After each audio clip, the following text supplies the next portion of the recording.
Every January, the buzz begins. People and pundits start to pump up the jam for the best picture, best actor, best director, and cameraman. You name it, there is an award for it. But in every one of these award shows, there is always a moment where someone is honored for a lifetime of achievement. Now, I don't want to be that guy, but from where I'm sitting, the most deserving people for this award are in disguise right before our very eyes. Now, to find them, you've either got to rise and shine or grind late. But the most telling sign is the fact that their cars are still in their parking spaces. Their hands are cramped from writing your kids' names on their papers. Their eyes are red from entering scores into grade books. The clerk at the dollar store knows them by name.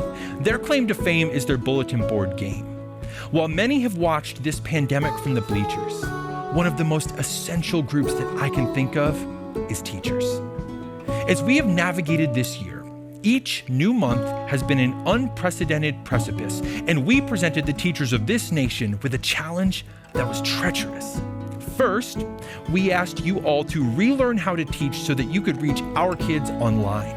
Then, welcome halfback while still teaching the others at the same time. Then, space your class. Wear a mask, work through curriculum fast so that we can ask you to pass a test that we both know will be a disaster. You are going to be so busy you will barely have time to go to the bathroom. By the way, I should also say this. For the first 6 months of this pandemic, our kids have had a steady diet of Roblox, Fortnite, Doritos, and movies. So we actually need you to give them a sense of community. And one final thing.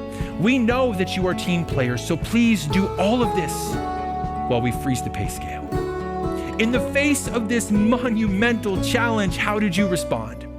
You poured a lifetime of achievement into this year. When our children were dealing with trauma and fear, your stiff upper lip and smiling eyes were the most normal thing that life could provide. You have raced to make up for lost ground, shed tears over obstacles that were profound. You have put yourself in harm's way to pave the way back to normal.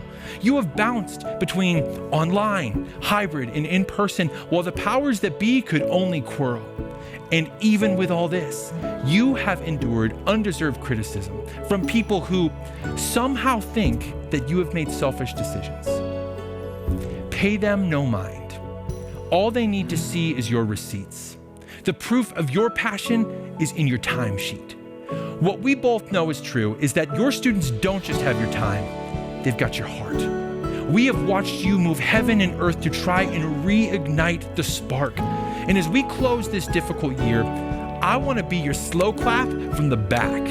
I want to talk about your impact, not what others think that you lack. I want to give you a high five for how you have carried a world of problems with your smile intact. But most of all, I want to say thank you.